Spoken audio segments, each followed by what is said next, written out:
Every December, the lights came on automatically.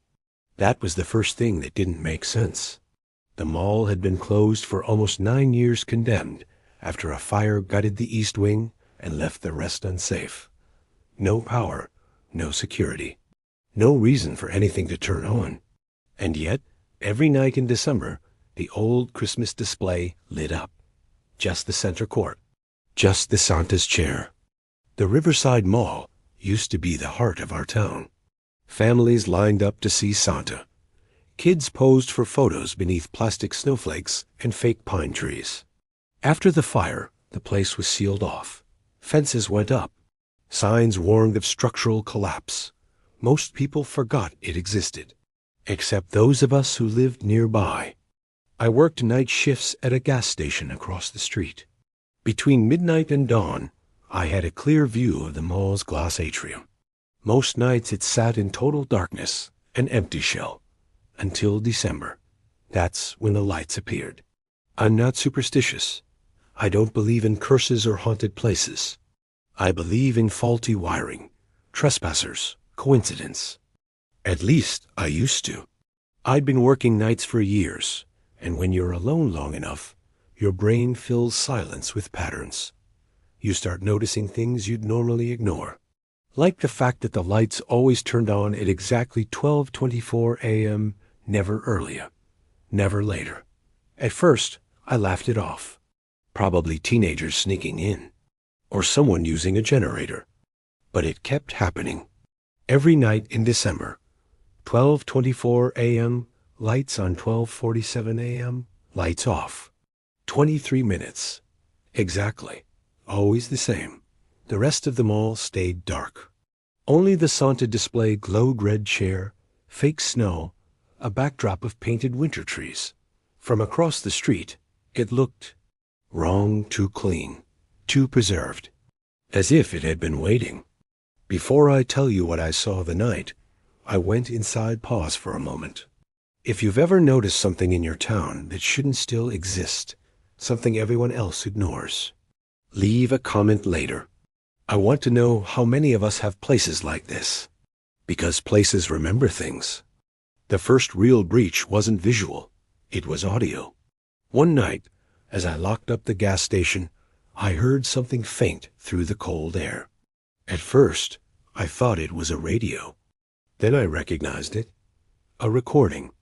A familiar, cheerful voice echoing weakly from the mall. Ho, ho, ho. Merry Christmas. It was distorted, slowed, like an old tape stretched too thin. The voice repeated every few minutes. Always the same line. I called the city. They said no one had access. No power was connected. No scheduled inspections. Probably kids with speakers, they told me. I tried to believe that. But speakers don't explain why the lights came on without fail.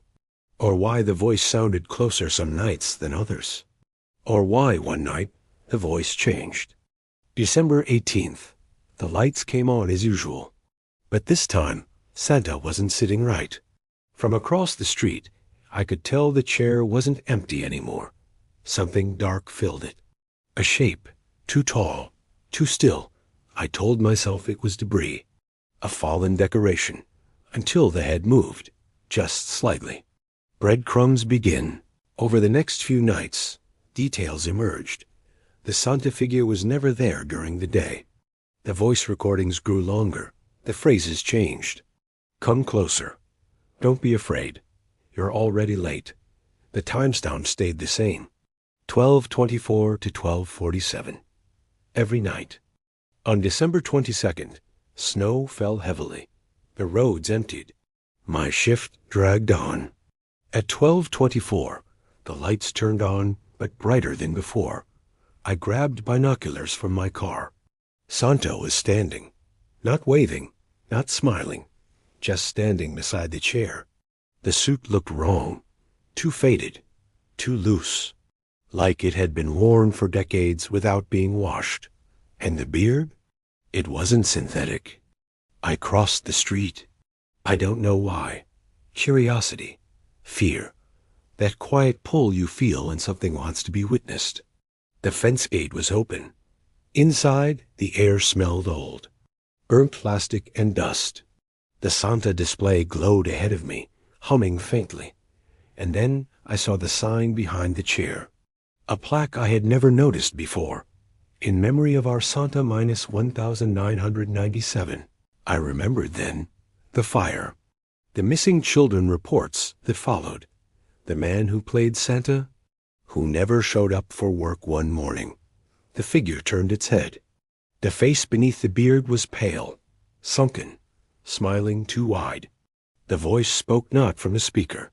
From him. They always came back. I ran. Behind me, the laughter followed slower now, stretched like melting tape. The lights shut off at 12:47. The mall went dark. Police searched the building the next morning. They found nothing. No generator. No wiring. No Santa suit. They asked why I was there. I told them about the lights, the voice, the figure. They exchanged looks and wrote everything down. And then they sealed the mall again. This year, December came. The lights turned on. Only now, the chair faces the glass. Facing the street. Facing me. Waiting.